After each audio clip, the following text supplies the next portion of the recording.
मारुतनन्दन नमो नमः। कष्टभञ्जन नमो नमः। असुरनिकन्दन नमो नमः। श्रीरामदूतं नमो नमः।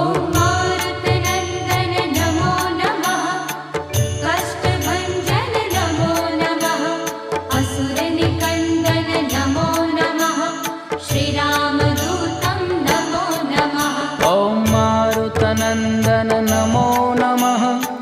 कष्टभञ्जन नमो नमः। असुरनिकन्दन नमो नमः। श्रीरामदूतं नमो नमः।